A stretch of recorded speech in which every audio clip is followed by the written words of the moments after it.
Чимэндээ хүргэе. Ер нь бол бүгдд нь хүрчихэж байгаа шүү дээ, тийм ээ.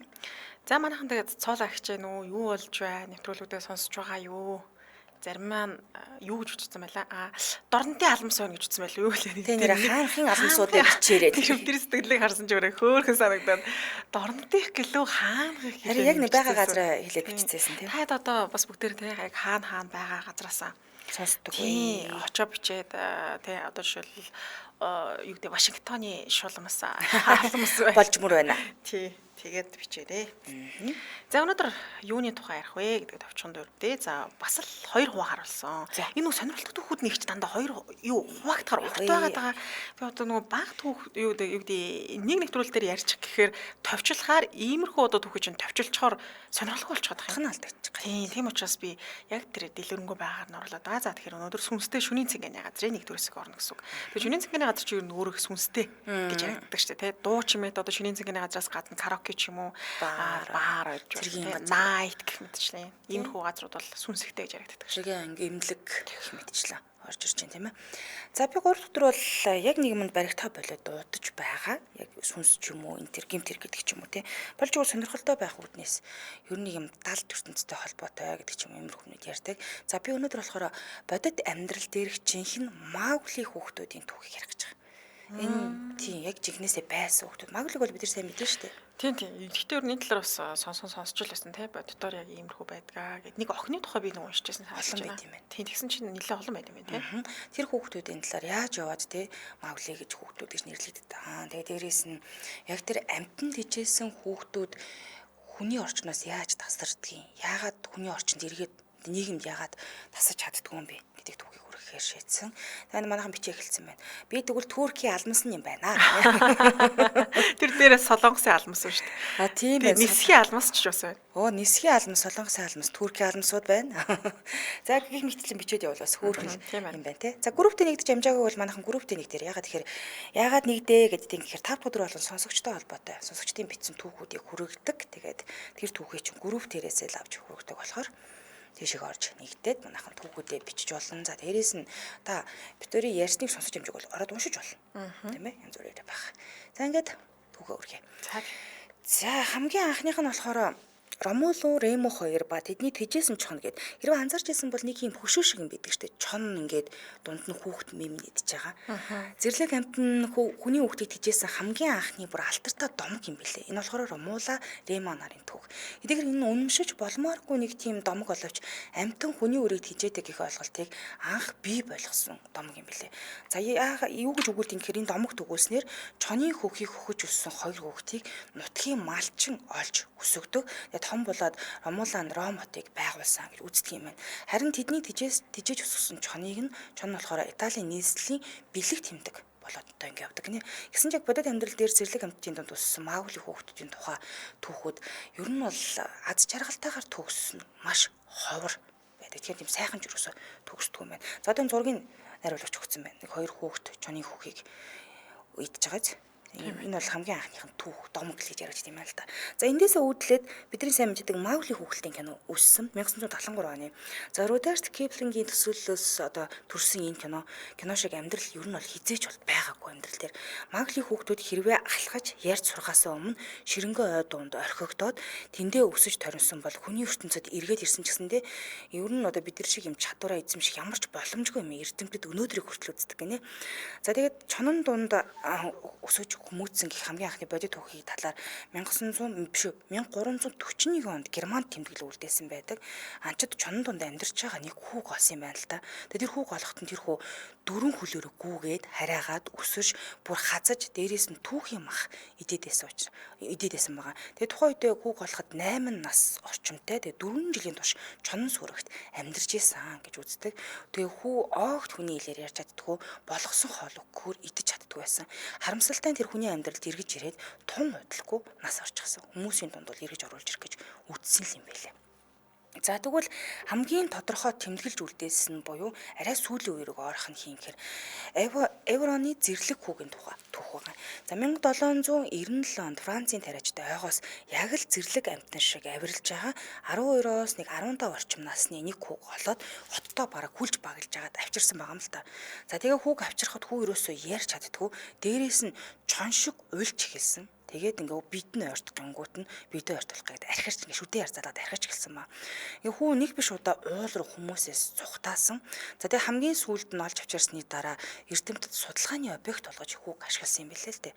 Тэгээд байгаль ан амтны тухай зохиолоор алдартай зохиолч Pierre Joseph хүүг олон жилийн турш ажиглаж судалсан тухайгаа болохоор Авроноос олсон хүүгийн зэрлэг хүүгийн тухай түүхэн тэмдэглэл гэж бүр зохиол болгоод үлдээсэн ба. Хүү халуун хүтний мэдрэмжгүй ерөөсө таардаггүй, халууцдаггүй. Тэгсэн хэрнээ сонсох, үнэрлэх мэдрэхүүнд бусад хүмүүсээс маш сайн хөгжсөн байсан. За тэгээд хүчээр ингээ хувцс өмсгдөг юм байна л та. Тэгэхээр хувцс ерөөсөө өмсдөггүй, цааргалдаг байсан. Жамар Кимч Виктор хэмээх нэрлсэн хүүг 6 жилийн туршид нийгэмшүүлэх гэж оролдсон боловч тэр насан эцэлтэй оогт нэг ч үг хэлж сураагүй байгаа. Тэгээд гисэн ч 40 насалсан хамаагүй бас урт нассан энэ хүний амьдралаас сэтвэлсэн Зэрлэг хүү гэдэг киног бас бүтээсэн байдаг. Энэ киноных нь тэр хүүгийнхэн дүрийг харсан чи бодит хүүхдтэй их төстэй царайтай юм бэлээ. Бид яаж ч хичээгээд нийгэмшиггүй болохгүй юм бэлээ. Тэр нь жоохон нийгэмших боломжгүй байгаад юм шүү те. Энийг нөөцөж торнцсон учраас тасцсан. Шинэмаас ихтэй бид нар одоо бодохдоо хүн лэмжин хичнээн жилийн дараа гэдэг ч юм уу 8 жилийн дараа ч юм уу хүний хэлээр яриа сурч байгаа хэрэггүй юм аа. Үгүй баха. Тэр одоо багын тэр орчин гэдэг чинь тэр хүний нэг ёсны бараг ингээд бүх зүйл нь өөрчлөлтчдөг шүү дээ. Тэгэхээр өөрийгөө бараг ингээд амтэн шиг те бодож өсөж исэн байж тараа шүү дээ. Тэгээ гинтхэн яг хүний ертөнцид ороод ирэхээр бас тасдуулах л та. Огт тасч өгөхгүй л яваад ах шиг байна. За дараагийнх нь болохоор Диана Саничар гэх юм бэлээ. Энэ энэтхэгээс олцсон. Маугли заавчлаарай. Маугли хам шинжтэй хүүхдүүдийн олонхыг энэтхэгээс олсон байдаг гинэ. Бүр ийм нэршилт юм бэлээ. Маугли хам шинж. Эрдэмтэд 1843 оноос 1933 оны хооронд ийм 15 хүүхдийг олсон. Тэгэхээр их олон гэж байгаа. Диана Саничар бол чонон донд амьдарч байсан. Түүнийг 1867 онд олсон байгаа. Уул нь 2 хөл дээр явдаг. Азар 4 хөлөж явдаг байсан. Тэгэхээр аяга тавгнаас хоол идээд хувцсаж өмсөж, яг хувцас тайлч идчихгүйгэн шиг нэг өмсөө сурсан боловч хизээч ярьж сураагүй. Тэгээс Саничар болохоор 34 наснда өвөд болсон буюу одооны хариулагч зургийн нэг үлийн зургийг маш долоо удаа энд харсан зураг байгаа. Ингээд нэг эвгүй суудсан магаз гараа ингээд нуглаа суудсан гэлжийцэн нэг юм хүн байна. Тэгэхээр бодит хүмүүсийг нь түүхийгээд байна л да. За дараагийн бас энэтхгийг нь болохоор 1920 онд энэтхгийг нэгэн тосгоны иргэд ширэнгэн ойд нь аимшигтай сүнс хорогдсон тухай гомдолж эхэлсэн. Энэ ойр очиж орж чадахгүй байж тань чинь сүнс байгаа юм ба шүү гэнэ. Тэгээд түүнийг зайлуулж өгөхийг номлогчоос хүссэн байгаа юм л та. Тэгсэн чинь тэрхүү сүнс нь чонон донд амьдардаг 8 болон 2 настай 2 бяцхан охин олдсон. Охтууд бол таарсан. Охтуудыг олсон даруйдаа өнчөө хүүхдүүдийн асрамжийн газар тавиачаад Камила, Амила гэж уулан нэрлсэн байгаа. Гэхдээ охтууд мөн л дөрөн хүлэлж гүйдэг, дээрээс нь араашуудаа одоо ингэж архирдаг гэж ерөөсөө хүн амтай ойртуулдаг, архирч эхэлдэг. Хоол болгож өгөхөр идэгдэггүй дандаа түүх юм ахиж идэг байсан маа. За Амилагийн хувьд бол жил гаруй хугацаад л амьдарсан бол Камила 17 нас хүрсэн ч гэсэндээ яг оюун ухааны хөгжлийн хувьд бол 4 настай хүүхдээс ч маш муу буюу нөгөө ярьж чаддгүй ойлгох чадвар байхгүй юм байхад байсан баг. Тэгэхээр эгчдүү хоёр хоёулаа нэг юм хэцүү байдалтай байсан. За хамтрайлчаа танилцуулаад үргэлжлүүлье. Нэвтрүүлгийн хамтрайлчлагчаар хэд хөлрөл таагүй өнөр ард гоцорлоо директорлор хөлс дарагч. Тэгэхээр танд хөлрөлтөй холбоотой дараах асуудлууд илэрч байгаа бол тийм ээ. Гарын алга тань хөлрөөд байнга нойтон байгаад суг ба хөлийн уул нойтон байгаад тэг хит хөлрөөд дээрээс нь хул мус таагүй өнөр шивэр гэх мэт байгаа бол анхаарлаа түрний ашиг хандуулаарай. За хүнд хоёр төрлийн хөлсний булчирхай байдаг. За нэг нь болохоор энгийн хөлсний булчирхай, нөгөөх нь өрмөц хөлсний булчирхай гэж ангилдаг. За энгийн булчирхай хувьд бол биеийн бүхий л одоо гадаргуугаар байрлана. Тэгээд биеийн температурыг зохицуулж авах үүрэгтэй, үнэргүй, өнгөгүй хэвийн хөлс ялгардаг. Харин өрмөц хөлсний булчирхай хувьд хүнд нэг наснаас эхлээ үүсч бий болно. Тэгээд 10-аас 13 наснд буюу одоо бэлгийн хөгжилтэй зэрэгцээд үйл ажиллагааны идэвхжиж эхэлдэг гинэ.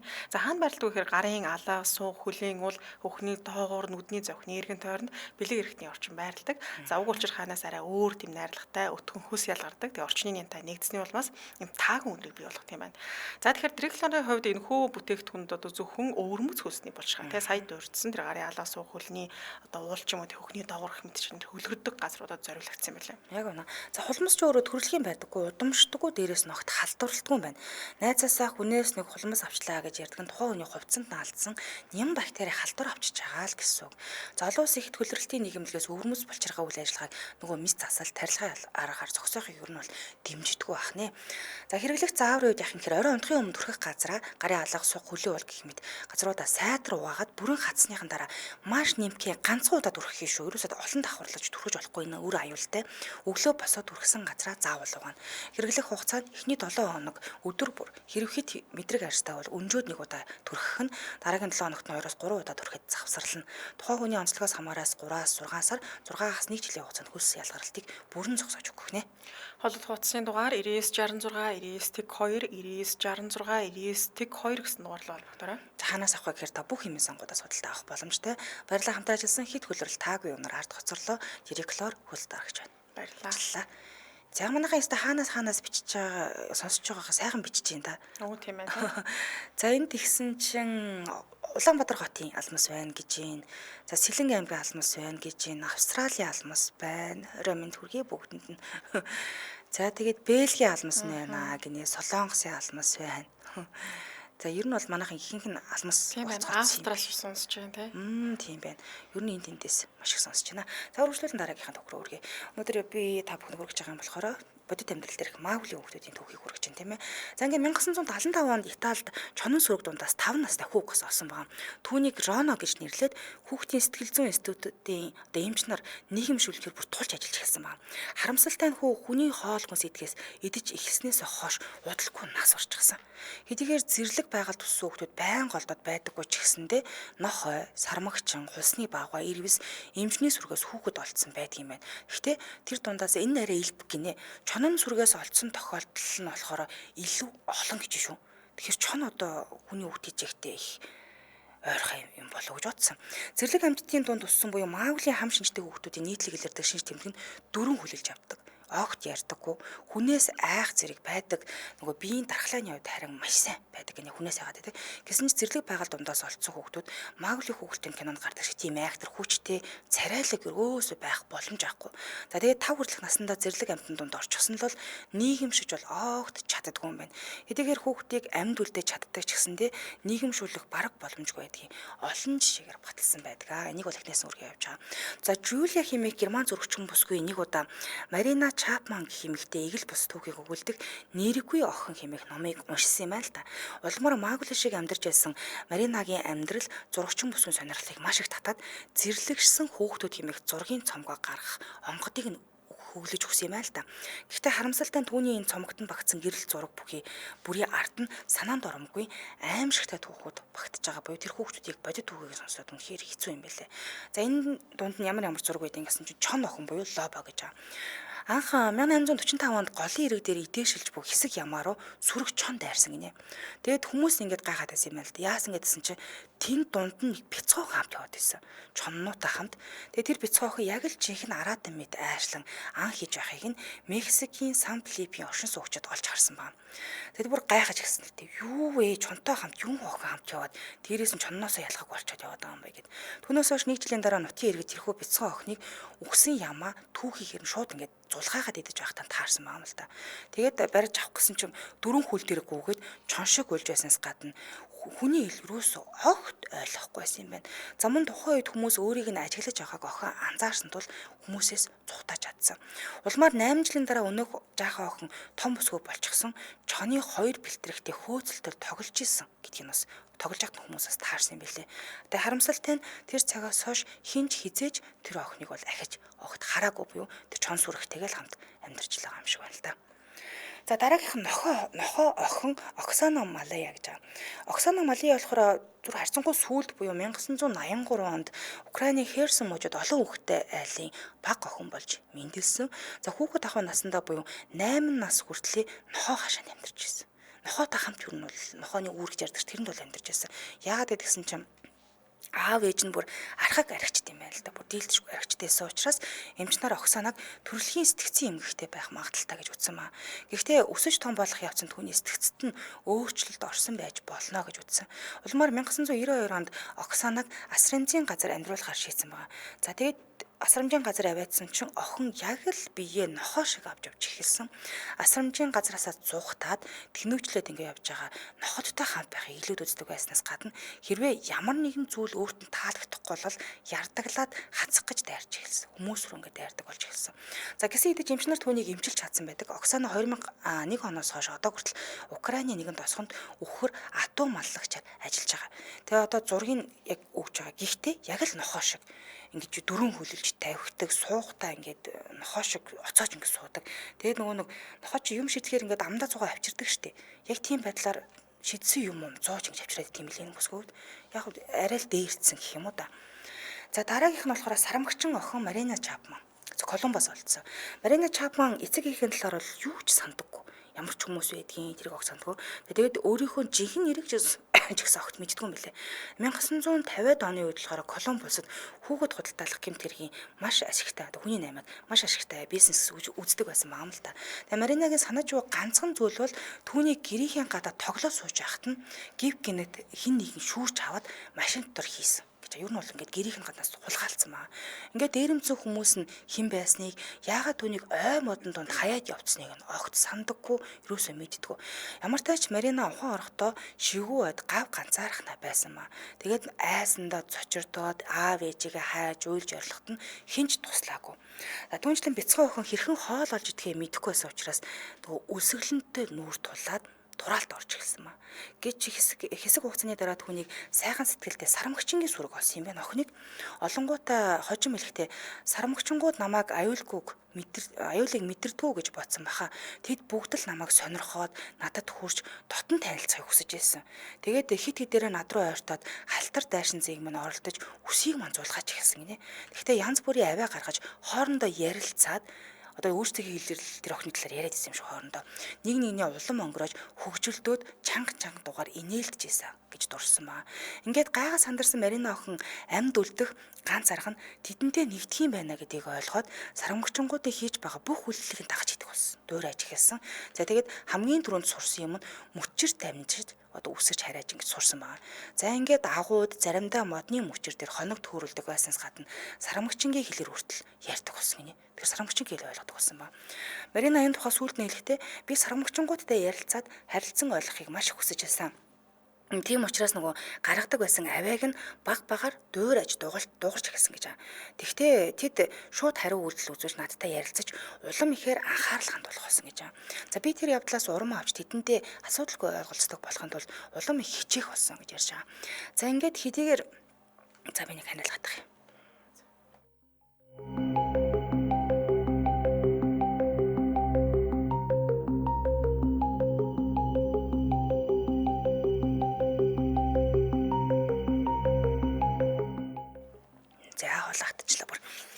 Цагаас сарамгчингийн сурж эхэлсэн. Тэгээ энэ бүсгүй болохоор сарамгчингийн сүрэг донд бүтэн 5 жилийг өнгөрүүлсэн. За тэгсэн азаарч гэх юм уу одоо охиныг бол хүмүүс хайхаа огт зогсоогүй юм билээ. Араас нь ирэл сурал болоод яваад байсан. Гэвч түүний хүсэн хүлээгээд бүр уулзсан хамгийн анхных нь хүн нь болохоор хууль бус анчин байж таарсан. Тэгээ Маринаг баривчлаа авч бүр нэг станыг хэцүү гэдэг юм уу биеийн үнэлжтэй газар авчиж зарцсан юм билээ охиныг. Уул нь хүнтэй таарсан. Гэхдээ зарцсан. Гэхдээ бүсгүй тэр аимшигт газраас цогтож өөрийн годамжны бүлгмийг бүр байгуулж чадсан буюу цэрлэгэл болж байгаа юм л та. Ингээ нэг удаа Марина Мапихны гэр бүлд хөлсний ажилтнаар ажилд ороод ойд байснаасаа ч илүү аимшигт амьдралыг туулах болсон ба. За тухайн үедээ тэр бэр хаашааж гарах хэрэггүй болцсон байсан. Тэгээ түүний хөссөн үедээ зодож тэр бүр хит хит удаа хүчрхийлгийг завдчихсан ба. Аз болоход сайхан сэтгэлтэй хурш марууха хэмээх хадагта өөрийн амьдралаа бүр золиослон байж Мариныг суллаад охиныхоо оршин суудаг өөр хот руу өгч явуулаад амийг нь аварснаар энэ бүсгүй өөрийнхөө түүхийг бичиж чадсан байдаг. Одоо бол нэлийн хөшин настай юм бүсгүй юм билээ. Одоо нэг бодит зургийг найруулагч өгч जैन. Тэгээд өөрийнхөө түүхийг бичсэн байгаа. Сарамгчингуудтай амьдэрсэн 5 жил. Тэгээд тэрнээс хойш юу тулсан яасан бүгдийг бичсэн билээ. За ингээд 1 2 3 жижиг төгөлөлдөж байна. Тийм. За тэгвэл цувралаар оруулж хамаа тий дараа. Тэгээд дараа нь өөр хүмүүсээс байгалах нэмээд оруулах тийм ээ. Сармагчантай байсан бас их сонирл юм тий. 5 жил. Яг би нөгөө чонтой ч гэдэг юм уу одоо арай өөр амьтдаа бол сонсч байсан болохоос сармагчантай амьдарч байсан тухай сонсож байгаа бол. Бүр 5 жил амьдарсан. Тэгээд бүр хэлний өрсөл сурсан гэхээр тэгээд ойлголцдог байсан шүү дээ тий. За баярлалаа үргэлжлүүлэн дараагийнхаа түүх рүү орцгоё. За дараагийн түүх маань түрүүнд дурдсан те сүнс ер нь хамгийн хаана харагддаг гэхээр шөнийн цэнгэн газар дуу чимээ ихтэй газрыг харагддаг гэж ярьдаг. Гэхдээ би одоо юу гэдэг сүнс мөн судалдаг мэрэгчлэлтэн тийм хүн бол биш. Гэхдээ яг олон одоо ийм гэмтэргийн тухай сүнсний тухай орчуулахад түлхүү яригддаг л тиймэрхүү талаас нь дуу чимээ дагаад ингээд те одоо шөнийн цэнгэний газар байлаа гэхэд чинь найти одоо спикер те дээр бас ингээд уурсан байж байдаг ч гэдэг юм. Тиймэрхүү зүйлс бас яригддаг юм байлаа. За тэгэхээр өнөөдөр шөнийн цэнгэний газар харагдсан сүнсний тухай ярина. За уг түүхийн эзэн залуу 2015 оноос 4 жилийн турш нэгэн шөнийн цэнгэний газарт менежерээр ажилладаг байж. За тэг яг шөнийн цэнгэний газар архины газар сүнс ихтэй газар байдаг гэж бол өмнө нь залуу дуулахын дуулж исэн. Гэхдээ яг энэ уг газар ажиллаж байхдаа бол нэг тийм үгдийн ажиллахаас өмнө бол нэг тийм сүртэй бодож байгаагүй юм л дээ. За тийм байдаг юм байна гэж бодсон боловч энд ажилд орсныхаа дараа бодитоор сүнс хараад итгэдэг болсон гэж байна. Тэгээ залуу уг шөнийн цэнгэний газар анх нээгдэхээс эхлээд ажилласан. Тэгээ захирлан түнтэй тун дотн юм ихч байсан. Тэгээ захирал эмэгтэй залууд одоо байнга тусалдаг. Тэгээд байнга одоо үгдийн туслахаас гадна өөрөө юм маш юм хүчтэй энергитэй юм эмэгтэй байсан. Тэгээ тухайн үед уг шөнийн цэнгэний газар нээгдэхэд залуу өөр газар ажиллаж байсан гэнэ. Тэгсэн захирал эмэгтэй нэг өдөр залгаад за эгчтэн ч хамаас өргөдөх одоо тий архины газараа датаад үлдээч хүн алгаа чи эгчтэй тусуулаад манад ажиллачаал та гэж хатгаж. За тэгээд үргэлжлүүлэн эгч нь 2 сарын дараа архины газараа нэ харин чи ганцхан сар л ганцаар ажиллаж байгаа. Эгч нь ойролцоогоор 3 сарын дараа одоо ажиллаж байгаа ажлаа цэгцлээд ингээ хамт ажиллачнаа гэж хэлсэн байдаг. За тэгээд удалгүй архины газар нээгдэх өдөрч төгсөнд яг залууч гэсэндээ ажлаа орхиод за энэ ахын энэ эгч одоо ажилд орё гэдэг ингээ шийдсэн байсан юм байна. За ингээд шөнийн цэнгэний газар нээгдэхээс яг нэг өдрийн өмнө захирал эмэгтэй залгачлаа. Тэгээ залгаад өнөөдөр онгодын тахилах хийнэ. Чи ирж оролцуулсан байх шүү. Зайран чамайг таньдаг болохоор заавал ирээрэй гэж хэлүүлсэн шүү гэж хэлж. Тэгээ залууч яхав за ойлголоо гэж хэлсэн. За энэ онгодын тахилах гэдэг нь болохоор яг муу зүйлийг хөөгөөд одоо сайн сайхан зүйлийг авчрах буюу одоо тэр шөнийн цэнгэний газартай ашиг орлого авчрах гэдэг үүднээс л юм хийж байгаа юм л та. За тэгсэн удалгүй шөнийн цэнгэний газарт залуу ойлголоо гэж хэлээд ингээ очсон. За тэгсэн тахилах хийх бүх зүйл ингээд ерөөдөө бэлэн болцсон харагдсан байна л да. Очоод туслах гэж бодсон ч айлаа тийм өмнөдөө бэлэн болгоцсон. Гэхдээ айхтар том зан үйл гэхээс илүүтэйгээр зүр ингээл нэг мөнгө төрөд дуудах те ахиухан ашиг орлоготой байх гэсэн үүднээс хийж байгаа учраас харахны ширээн дээр имжижгэ идэ будаа засцсан байсан. Гахаанд толгой тавьсан, аманд нь мөнгө зуулгацсан. Солонгослоор гахааг юу гэдэг эд хөрөнгөний бурхан гэж хэлнэ. Тэгээ нэг өсөндөө одоо хүн тэнгэр хоёрыг хооронд нь холбодог гэсэн. Тэгэхээр тэр аманд мөнгө зуулгаж байна гэдэг маань нэг өсний одоо хахуул гэх юм уу те одоо юу гэдгийг өргөл барьцгүй те тийм үүднээс л ингээд баяжаасай гэсэн үүднээс л хийж байгаа гэсэн үг л те. Тэгэхээр нөө одоо гахаа зүүдэлээ гэх юм бол баяжих юм байна. Удахгүй мөнгө төрөхтэй болох нэ гэж тэр зүүдийг тайлдаг гэсэн. За ингээд тахилга амжилтаа дууссан. За ирсэн зайран шөнийн цэнгэний газар ажиллах гэж байгаа ажилчдаар 5 хүн юм тугтаа ирчээд за нэг нэгээр сугал гэдэг ингээ эхнээс нэхлээ те зөөгч одоо ширээний хүүхэн бүгдэнтэй ингээд нэг нэгээр суглуулсан. За тэгээ эхнээс нэхлээ хэлж байгаа юм да. За чи энд ажиллаж байгаа чи өстө зөв сонголт болж сайн мөнгө болохоор байна гэж хэлсэн. Дараагийн үнд нь чи одоо менежер ах те захирлынхаа үгэнд сайн орох юм бол эндээс бол мөнгө сайн олох юм. Бүр машинтаа ч болоод гарах боломж чамд байна штэ гэх мэтчлэн маш олон зүйлсийг тэр ажилчдуудад ингээд зөвгөнч хэлсэн. За ингээд үргэлжлүүлээ захирал эмэгтэй хандан харин чи энэ менежер залуугийн цалинг хоцрохгүй л өгөх юм бол чамаас бол урахааргүй тун үнэнч нөхөр штэ гэж хэлсэн байдаг. Яг бол одоо нөгөө энэ зайрынгийн хувьд те энэ менежер залуу болон захирал хоёрын харилцааг те эгчдүүсийн харилцааг гэдэг мэддэг болохоор л жоохон цаашлуул хийсэн юм байна л да. За ингээд хамгийн сүүлд залуугийн ээлжүүлж залуу нөгөө 5 тугнаас нэг сугалсан. Гэхдээ нэг суглаал ерөөсөө юм хэлээгүй гинэ. Дахиад чи сугалдаа гэдэг ингээд нийт 3 удаа нөгөө тугнаас нь сугалсан. Тэгэл ерөөсөө ингээл толгоогоос ихсрэл ерөөсөө юм дуурахгүй л бодсон гэл тэ. Тэгснэ. За би хэдийгээр зайран хүн ч гэсэн чамайг үзэх хүртэл юу ч үзэгдэхгүй юм. Ямар тач чи 40 хүртлээ үнэхээр болгоомжтой л амьдрах хэрэгтэй мэн шүү дүү гэж хэлсэн байдаг. Тэгээд залуу үг зайранг өмнө ч гэсэн таньдаг уулздаг байсан учраас яг нэг мэрсэр ингээл хаяа очиж уулзсан. Тэгээд уулзахаараа одоо нэг он гарлаа гэхэд бид нар засал хийлгэн гэдэг чинь тэ тэрэн шиг л очиол ингээл асуудаг байсан. Гэхдээ ерөөсөө ирээдүйч гэдэг юм өнгөрсөн ч гэдэг юм энэ залуугийн тухай юу ч энэ хүн тарагддаггүй байсан гэл тань зайран. Тэгээд тэгэхээр одоо юу гэдэг үзэг гэхээсээ илүүтэйгээр зүгээр л ингээд ахын хувьд тийм зөвлөгөө өгдөг зайран байсан гэж байгаа. За ямартаач тахилга дуусны дараа ширээн дээрх хоол ундыг нэг барилгад байгаа одоо дээд доод давхрынханд хувааж өгөөд за шөнийн цэнгэний газрын аваарын гарцны одоо хэсэгт нь үлдсэн хоолоо тавиад макколиг нөө будааны унд байдаг ш тэрийг ингээд цацангаа зайрыг хэлсэн маа. За тэгтээ байна та хэд энэ шөнийн цэнгэний газартаа ерөөсө хонж болохгүй шүү. Энд ундах ерөөсө дэмий. гэж дахин ингэж захиж хэлсэн. Гэхдээ энэ үед бол тухайн ажилчид нэг зарингийн хэсэг тоогоогүй гин л те. Яагаад тэгэхээр угаасаа ийм доо шөнийн цагийн газар чинь шүнжэнгөө ажиллаад юу энд унтах вэ те. Эртхэн гэртээ очиж ясаа амраа хэл гэж бодож шүү. Тэгэхээр нэг тийм за угаасаа бидний тонхгүй те зарим та санаа зовлтгүй хичээлээд ингээд өнгөрцгөөсөн. За ингээд эцэст нэг юм шөнийн цагийн газар үүд хаалга нээжээ. Тэгсэн юу болсон бүр маш хөвшлүүлэгчд ирээд ингээд үйлчлэгч тасрахгүй ашиг орлого маш сайтай ажилласан гинэ. Яг захирлын эмэгтэй өмнөх одоо нэг үйлчлүүлэгч нараас ирсэн. За энэ менежер залуугийн таньж мэддэг хүмүүс гэдэг нөгөө таньдаг хүмүүсээ бас ингээд давхар ингээд наашаа дуудц уучраас тэр шинэ одоо зохион нээсэн шүрийн цагийн газарт нь ч гэсэн үйлчлүүлэгчүүсээ тасархаа байсан гинэ. Тэгээ уг нь менежер хүний хийдэг ажил юу гэхээр үйлчлүүлэгчдийг хүлээж аваад мэдтлээд дараа нь өрөөнд орох нөгөө хүүхнүүдийг байрладаг. Энэ ч нөгөө шүрийн цагийн газар учраас нөгөө арх марх ундгалдаг хүүхнүүдтэй. Тэгээ тэр хүүхнүүдийг одоо тэр өрөөнд тэр ороороо энэ өрөөнд энэ ороороо гэж хуваарлана. За тэгээд үүний дараа төлбөр тооцоог нь хариуцдаг. Ийм л зүйлийг нь бол одоо энэ шөнийн цагийн газрын менежер хийдэг байсан. Гэвч залуугийн ажиллаж байгаа шөнийн цагийн газар хит их ачаалтай байсны улмаас сүүлдээ залууч тэр захиралч тэр хоёулаа ингээд өрөөнүүдэд хуваарлагдаад ирсэн хувааж ажиллах авахгүй бол барахгүй байна гэж шийдэж эхэлсэн. За ингээд энэ салбарт ажиллаж байгаа ширээний хүүхнүүдийн хувьд бол хит их арх угаас цогтчих юм бол мөнгө олж чадахгүй шүү дээ. Дараагийн үйлчлүүлэгчийг ороод ингээд яг нь үйлчлүүлэгчид бол ингээд үнэтэй арх захиалах хэрэгтэй тий.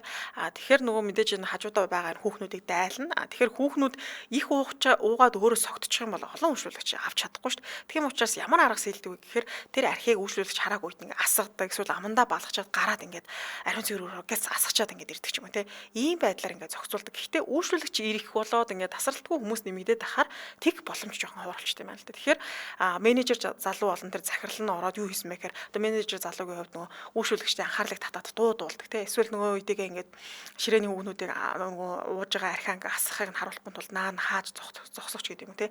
Иймэрхүү ажлуудыг нэмж ингээд хийдэг болсон. За тэг ийм ажил нэмж хийснээс болоод менежер залуу байнга согт байх болжлтыг одоо ямар л байлгүй байх. Нөгөө хүмүүстэйг айлуулах нь үйлчлүүлэгчтэй зугаац болох гэл ингээд ууж идэгдэг ус учраас орой болгох ингээд согтуу. За ингээд нэг орой ганцаараа шөнийн цагийн газар хаах гэд үлдсэн чинь тухайн үед залуугийн гэр яг нөгөө нэлээ холол байсан юм байна л да. Тэгээд такси дуудаад ингээ юу гэхээр бас их мөнгө гарчин за тэгээ эдэн олсон мөнгөө тиймэрхүү дөрөөд яах вэ? Ер нь энд нэг жоохон амс хийгээд за тэгээд дараа нь сав орж ус тасанд орчоод ингээд ажилдаа эргэж ирье гэж бодоод за ингээд ширээний хүүхнүүдийн амардаг амралтын өрөө гэдэг. Тэр амралтын өрөөнд дулаахан бай гэдэг үднээс юм халдаг гудс байдаг шүү дээ. Тийм халдаг гудс гэдэг дэвсээ тавиад орхицсон. Тэгэхээр за угаасаа тэр өрөөнд очиод унтчих юм бол илүү тухтай байна гэж бодоод ингээд ширээний хүүхнүүдийн амардаг амралтын өрөө рүү явж. За хамтралч танилцуулаад үргэлжлүүлье. Аялахад даас хязгааргүй 70 жилийн дүүхт жуулчин компани аяллаа хөтөлбөрөөс танилцуулъя. Тэгэхээр жуулчин компани нь Монгол улсын анхдагч уган аялал жуулчлалын компани 70 жилийн туршлагатай мэргэжлийн хамт олон таны мөрөөдлийн аяллыг бодитоор болгохоор зориулж ажиллаж байгаа гэсэн. За 4 сард санал болгож байгаа аяллуудаас нь дурдвал за хамгийн баялаг хөтөлбөртэй хамгийн хямд үнэтэй шууд нислэгтэй жанжижиг аялал байгаа. Энэхүү аялал нь турш хаттай аяллаа турш хаттын гайхамшигт байгаль үлгэрийн метоос хамгийн өндөр шилэн гүүрийг үзэхгүйгээд яг одоо аялахад цагаагаар бүр хамгийн таатай тохиромжтой байна. Тарчиж байгаа. За мөн Туркийн 3 хотын гайхамшигыг мэдрэх боломжтой аялал байна. За энэхүү аяллаа хөтөлбөрт Анталиагийн Далайн эрэг, Памуккалиагийн Халуун гаршаан, Стамбулын түүхэн дурслалын газрууд багтсан байдаг. За 2025 онд ирч хүчээ цэнэглэх үүднээс Фукок гарлын шууд нислэгтэй аяллуудыг бас санал болгож байгаа. За эднийх онцлог нь юу вэ гэхээр гэр бүлээр аялахад хамгийн тохиромжтой. Тэг хөтөлбөрийн дагуу Win Wonder Park, Ocean World, Шүрэн арал, Сапари амтны хүрээлэн тэг хотын аялал, Венецийн гэрлэн шоу зэргийг үзэх боломжтой байна. За мөн Гуанжо хотын Кантон Фэр үзэсгэлэг худалдаанд оролцох шууд нислэгтэй аялал байгаа. Тус үзэсгэлэг худалдаанд олон улсын үйлдвэрлэгч нар, олон бизнес эрхлэгч нар өргөнөөр оролцдог. Тэг шинэ брэнд бараа бүтээгдэхүүн судлах, өөрийн бизнесээ өргөжүүлэх боломжийг олгоод байна. Ер нь бол Азийн томоохон үзэсгэлэг худалдааны нэг гэсэн үг. За мөн газрын яваажин Хайнан арлын шууд нислэгтэй аялал байгаа. Энэ нэг хамгийн гол надад шууд нислэгтэй байгаа нэмээ дамжихгүй. Тэгэхээр амар штэ. Одоо нөгөө газраар ч юм уу цүн хүмгээ чирээл явж үзсэн. Ядагч шүү дээ. За энэ аялал хөтөлбөрт нь Сарамгчнгийн арал, агаарын левтээр аялах, Битикрон Гранд шоу үзэх, далайн эрэг дээр намрах, Атлантис усан паркт болох зэрэг багтаж байгаа. За аялал бүрийн үнд багтсан зүйлсээс нь танилцуулах юм бол нислэгийн тийз, онгоцны буудлын такс, хөтөлбөрт заагдсан зочид буудал, хөтөлбөрт заагдсан хоол үзүүрүүд аялагчийн иж бүрэн даатал орсон байдаг. За одоо аялаад дараа төлөх боломжтой банк болон зээлийн аппликейшн үйлчилгээний талаар дэлгэрэнгүй мэдээллийг одоо жуулчин компани Facebook хуудаснаас авах боломжтой мэлээ. За аялал бүр тухайн нутгийн болон монгол хэлтэй хүчүүд бол хамт явдаг учраас хэл ус нэвтрүүлцгүй зовлон байхгүй. За хаашаа очиж уулзах вэ гэхээр Улаанбаатар хот элчингийн гудамж Мика чуч Өвчт буудлын баруун талд нь жуулчин компани байр байгаа уу? Хоёр давхарт нь. Холбогдох утасны дугаар 7288 12 12 7288 12 12 гэсэн дугаар холбогдорой. Сошиал хаяг нь жуулчин цэг юм ээ. Мөн жуулчин компани аялахад алс хязгааргүй гэдээ хайхаараад ирхнэ. Баярлалаа хамтран ажилласан аялахад алс хязгааргүй 70 жилийн түүхт жуулчин компани аяллаа хөтөлбөрүүд байлаа. Баярлалаа. За ингээд түүхээр хөшлүүлье. За ингээд амралтын өрөө рүү очиж унтахаар шийдсэн. Тэгээд амралтын өрөөнд хяналтын камерын дэлгэц байдаг гинэ. Яг ихэвчлэн одоо шөнийн цэнгэний газарч гэдэг юм хөдөлөө одоо буудлыг төсөөлөд үзэх юм бол тэр үүдний ресепшн дээр хяналтын камерын дэлгэц нь байдаг шүү дээ. Эдний шөнийн цэнгэний газрын хувьд гэх юм бол амралтын өрөөнд нь хяналтын камерын дэлгэц нь байдаг. За тэгээд тэр дэлгэц нь ингээд нийт 6 хэсэгт хуваагдсан. За 1-р камерт нь лифт, 2-р камерт нь хүлэн авах хэсэг, 3-р камерт өрөөг харуулсан хонгилыг харуулна. Одоо чинь нэлээ олон караоке шиг өрөөнүүд байгаа шүү дээ. Тэр өрөөнүүдийг харуулсан хонгил гэсэн үг. Камер гэсэн үг. За тэгээд 4-р дугаарын камерт болохоор галтоог харуулсан. За тэгээд үлдсэн 2 камер нь болохоор хов хоосон буюу энэ 6 дэлгэцийг 6 хуваацсан байгаа боловч яг харах боломжтой дүрсэн 4 хэсэг л байсан юм байна л да. За тэгээд дээрэс нь уг камер зөвхөн хөдөлгөөн мэдэрдэг. Тэр хөдөлгөөн мэдэрсэн үедээ л бичлэг хийн гэсэн үг. Тэгэхээр хин нэгэн хөдөлж явахгүй байгаа тохиолдолд камераман өөр автоматар унтарчин. Тэнд одоо юу гэдэг наашаа шүүмжлүүлэгч яваад тэ ажилтнууд явж байгаа тохиолдолд автоматар ингээд гэрлэн анивчаад улаан гэрлээд улаан гэрлэн анивчаад ингээд бичдэг гэсэн үг. За ингээд залуу амралтын өрөөнд орж гэхдээ яг сайн унтаж чадахгүйс гэнэ. Яа тэгэхээр алкогол хэргэлцэн тэгэл нэг л үүднээс ингээд унтаа сэрэл ийм байдалтай байсан. Тэгээд нойроо сэргээчих санаатай ч юм уу архиа гараачих санаатай галтгооны өрөөр ороод ингээд ундаа ууж байгаа дараа нь ингээд тамхилал наашаа цаашаа нилээ явсан гинэ. За тэгээ угаасаа сүртэй хийх зүйл байхгүйс учраас амралтын өрөөнд утсаараа бичлэг үзээд ингээд YouTube-ээс баахан бичлэг үзсэн хэвтчихсэн. Тэгсэн өрөөнд байгаа хяналтын дэлгэц нэг л тийм сонин санагдсан гинэ. Учир нь бүх өрөөг харуулсан хонгилын камер тасралтгүй хөдөлгөөн мэдрээ бичээдсэн. Тэр нөгөө 4 камерын 3 дахь нь те маш олон өрөөнүүд өсөн шүү дээ. Тэрийг харуулсан камер ингээд хөдөлгөөн мэдрэнгүүтээ автоматар ингээд бичээдсэн юм байна л да те. За ингээд залуу нэлээд гайхсан. Уг одоо шөнийн цэнгэний газарт шинээр засвар хийцэн юу гэдэг одоо өмнө нь хорхоош явж байгаад уулганч үйдэг юм те одоо наашаасаа явах тийм ямар ч боломж байхгүй шив шинээр засвар хийгээд орцсон байдаг. Тэгэхээр камер хөдөлгөөн мэдрэн гэдэг маань өөрөө маш ачаалттай байхгүй. За ингээд залуу маргааш камер ерөөсөө шалгуулаад та гэж бодоод буцаад хэвтэх гээд нэг мэдсэн унтчих. За тэгтээ унтахаас өмнө яхаа бодсон нөгөө одоо энэ камерад ямар сони юм бэ? Яагаад одоо тэр 3 дугаар өрөөний камер ингээд бичээд байгаа юм болоо гэж бодчиход унтсан. Ингээд сэрэнгүүтээ шууд нөгөө хяналтын камерын тэр дэлгэцийг харсан юм л да. Тэгсэн чинь 2 дугаартай өрөөний хаалга нь яг хаагдчихсан юм байна. Тэг нь бол үнэхээр байж боломгүй явдал байсан. Яа тэгэхээр шөнийн цэнгэний газар хаасны дараа өрөөнийхөө үнэрийг гаргах учраас одоо дотор нь алкогол ирлээ тамхи татж байгаа шүү дээ. Тэгэхээр бүх өрөөнийхөө хаалгыг нээж орохтой дүрмтэй гинэ. Тэгсэн чинь яг тэр 2 дугаар өрөө рүү хүн орж байгаа юм шиг хаалгыг ингээд хаагаад ингээд дотгошоогоор авчихсан. Тэр нь хяналтын одоо дэлгэцэн дээр харагдсан маа. Тэгээ залуу өөрөөс нь өөр хүн байгаа л гэж бодсон маа. Үгүй юу вэ? 2 дугаар өрөөч хүн ороо авчих гээд. Тэгээ яалтчгүй бүгд тэгээ тарсна. За тэгээд залуу ганцаараа үлдсэн. Дээрээс нь шөнийн цэнгэний газар чи өөр 2 давхар хаалгатай. Тэгэхээр тэр хаалгууд үүдий нэг хаалга байсан бол хин нэг эвлээд ороод ирсэн тий. 2 давхар тийм айхтар хаалгатай авах чи хин ч орж ирэх боломжгүй штэ. За ингээд залуу 2 дугаартай өрөөнд гүйж очиод доторх нь шалгасан чинь дотор нь хинч байгаагүй. Тэг үнэхээр шар ус босон үнэхээр аимшигтай санагдсан учраас залуу ажилласаа 20 минутын зайтай саунд орж унтахаар явсан байдаг. За ингээд маргааш нь захирал эмэгтэй ирэнгүүт нисэн маа л да. Үгүй ээ нэг юм болоод энэ 2 дугаар өрөөнд яалтчгүй ингээ хүн оршуу уусан. Тэг очоо харсан чи хинч байсангүй гэд. Тэгсэн захирал эмэгтэй хэлсэн маа. Угаасаа зайран битгий хоноороо гэж хэлсэн штэ тий. Үгүй чи шөнийн цэнгэний газрууд угаасаа бүгд сүнстэй байдаг чи мэддэг штэ. Тэгжээч л үүшүүлэгч татан штэ гэж хэлж байгаа. Тэгэхээр энэ ямар утгаар гэхээр солонгос тэгдээ одоо нэг сүнстэй байх юм сүнстэй тарах юм бол аз мац учрна гэж нэг тийж яриад байдаг л та. Тэгэхээр тухайн одоо газар нь сүнстэй байна гэдэг маань хүн татанч гэдэг юм уу тий. Тиймэрхүү байдаг. За тэгээд чи тэр 2 дугаарын өрөө гэсэн үү те тэгвэл өнөөдөр ерөөсөн тэр 2 дугаарын өрөөнд битгий үйлчлүүлэгч аваа харин том аяганд ингээ виски хийж дүүргэж тавьчаад ширээнийхэн голд тавиад орхичгоо гэж хэлсэн байдаг. За ингээд захирал эмэгтэй өөрөө бас нэлээ юм мэдэрдэг тийм хүчрэг эмэгтэй байсан учраас залууч гэсэндээ за ойлголоо захирлынхаа үгийг дагая гэдэг ингээ заа гэж хэлээд 2 дугаарын өрөөнд бол тухайн өдөр ингээ үйлчлүүлэгч аваагүй. За тэгвэл өдөр ч бас залуу үйлчлүүлэгчтэй их одоо орж гараал те яг 2 дугаар өрөө ажиллаагүй ч гэсэндээ бусад өрөөнд ч гэсэн маш олон үйлчлүүлэгч байхаас учраас сүүлдээ яах ингээд бүр согтчих. Тэгээд дахиад согтцсон. Тэгээд тухайн караокений одоо дотор зохион байгуулалтын хувьд гэх юм бол ямар ч юм дугаар байхгүй нэлээд юм караокений өрөө шиг төсөөлөд үзэх юм бол хид хідэн буудан тавьсан арай том өрөө байдаг гэсэн гинэ. Тэрийг тэгтээ үйлчлүүлэгчид хүлээ авахгүй харин зүгээр ажилчид дотор нь ороод ингээд хоол ундаа идэх зорилтоор ингээд ашигладаг гэсэн гинэ.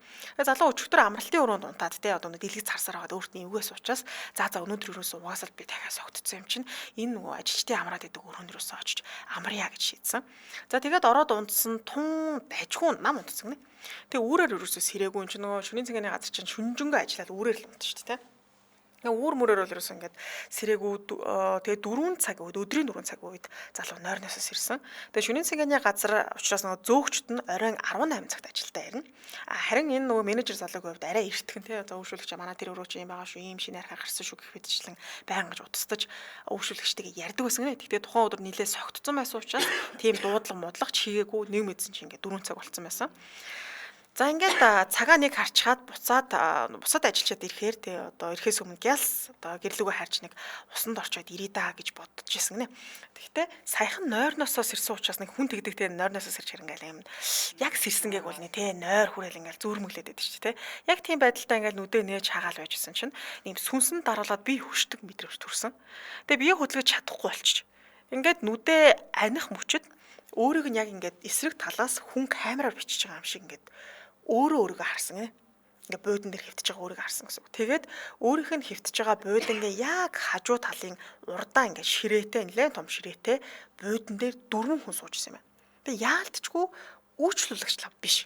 Тун цэгцтэй юм эрэгтэйчүүдийн хувьд ингээ нэм цэгцтэй хар саарл ингээ хослол өмссөн. Эмэгтэйчүүд нь бас юм нэлээд даруух одоо бие хаагаа бол ил гаргаагүй тийм хувц саарл ингээ хувц өмссөн 4 хүн тэр одоо буудан дээр ингээ сууж байгаа харагдсан. За тэгснэ гинтхэн хоорондоо ярьж гисэн нэ. Заатгач. Заач сэрц юм шүү. Сэрлгүй яа тийм. Хажууд мэднэ байгаас тий. Сэрэг цагнаалтсан штэ гэж ярьцгааж. Тэгээ энэ үед би энэ баг зэрэг хөдөлгөхтэйгөө болоод тэднийг хараагүй мэдчихэж гэлсэн маа л да. Тэгээ уцаа ингээд нүдэн ансан чигээр аваад яг нөгөө энэ хэдрүү бол хараагүй нөгөө тийш хараад авчихсан гэсэн. Уцаа авангуудаа залгасан маа. Үгүй чи ажил дээр ирэхгүй мүү? Босноо аль чи ажил руугаа ирээч гэж нэг зөөгч залуу руу залгасан. Яг тэр нөгөө ганцаараа бахаар айгаад нь штэ тий. За ингээд нүдээ тас айнаад хөвтсөн. За тэгсэн нэг мэдгэндээ буцаад унтаад өгсөн байсан. За тэгтээ унтсан гэхээс илүүтэйгээр ингээд юу гэдэм дэ хит удаан айсан байдалтай хахаар хүн ингээд ухаан алдчихдаг штэ тий. Нэг удаан тэгчдэггүй зүрх мөрх нүдүүд яг тэгээ нэг ухаан алдсан байсан гэх юм уу. Тэгсэн удалгүй хин нэг хацрыг нь алгацсан гинэ. Тэгээ гайхаад ингээд нүдээ нэг харсан чинь захирал эмэгтэй ирсэн. Хүү яа чи ухаан орооч яач вэ гэж ингээд ойрлоо зогсчихсон. Тэгээ яагаад тэгэхээр түрүү нөгөө дуудсан зөөгч байгаа шүү дээ айсан давлаа залгасан зөөгч ирчээд энэ менежер залууг ингээ харсан чинь ерөн согтцсон унтж байгаа юм байна та гэж ихлэ харсан гинэ. Тэгээд үгүй ахаа шараа тайлах уу хоолунд идэх үү яах вэ ийх үү гэд асуусан чинь юруус ингээ хөдлөхгүй сэрэхгүй ингээ хөшцсөн байдалтай байгаадсан. Тэгэхээр за ах жоохон амарч яг угаасаа ажил эхлэх цаг болоогүй юм ч гэж бодоод ингээд нөгөө зөөгч залуу тамхилчаа цэвэрлэгээ хийжээд баг бүтэн 1 цагийн дараа ингээ ирээ харсан чинь хэвэндэл хөвтчихсэн гинэ. Тэгээ гайхаагүй ахаатаа сэрээрээ гэсэн дуудсан дахиад сэрэхгүй ингээд сандраад захирал эмэгтэйлүүд залгаад үгүй менежер ах нэг л биш байна гэж дуудсан байдаг. За ингээд сэрсэн залууд бүр ерөөс ингээд юу гэдэм хүч тамир байхгүй хамаг ингээ хүч энерги хин нэгэн сорцсон юм шиг болсон байсан. За ингээд захирал хүүхэн тандаа хэлж тээ. Үгүй би өчигдөр 2 дугаар өрөө нэг л биш байна гэж хэлсэн шүү дээ. Өнөөдөр энэ өрөөнд би бүр яалтчгүй сүнс харсан. Та ч гэсэн сайн мэддэг үстэй мэдэрдэг үстэй яалтчгүй нэг юм байна гэж хэлсэн. За тэгсэн өнгөрсөн хугацаанд ширээний хүүхнүүд ч бас хид хідэн зүйл ажиллаж ясныг захирал энэ менежер залууд хэлсэн гинэ. Тэр одоо нөгөө ширээний хүүхнүүд гэдэг ажилд байгаа тийм эмэгтэйчүүдийн хувьд юу мэдэрсэн мэхээр нэг шүн нэг ажиллаж байгаа тэр бүсгүй ариун цэвэр өрөөнд орсон юм байна л да. Тэгсэн чинь гаднаас нь ариун цэвэр өрөөнх нь хаалга хин нэг зөксөн юм байна. Тэгэхээр дотор нь тэ байгаа юм чинь хүн байна удахгүй гарлаа гэж хэлж. Тэгээ гараад ирсэн чинь үүдэнд нь хинч байгаагүй. Тэгээ бусад бүх бүсгүүчүүд өрөөнд хуваагдаад ингээд ороод аль хэдийн одоо нөгөө үйлчлүүлэгчид ингээд үйлчлээд байжсэн. Тэгээ энэ гол нь нөгөө ариун цэвэр өрөө маань үйлчлүүлэгчид зориулагдаагүй зөвхөн ажилчдад л орох боломжтой буюу гадны хүн ямар ч юм орох боломжгүй байсан юм байна л да. Тэгэхээр бусдаасаа асуусан чи хинч ерөөсөө тэр ариун цэвэр өрөөнд очоогүй гэхээр нэг л тийм эвгүй зүйл болж таарсан. За тэгээ үүнээс гадна бол маш олон зүйлс тохиолдсон. Тэгээ захирал эмэгтэй за ерөөсөө зайранд одоо чамд энэ бити унд гэж хэлсэн шүү дээ чи яах гэж унтсан юм бэ? Чамаа ингээд хамаагүй унтснаас болоод буруутчих шиг боллоо юм хүм эсэн бус юм харагдаад хэлж ах шиг байна. Ерөөсөө л зайранг дуудъя гэж хэлээд ингээд энэ түүхийн 1 дугаар хэсэг дуусч байна. За тэгээд маргааш энэ түүхийнхээ 2 дугаар хэсгийг хүргэнэ.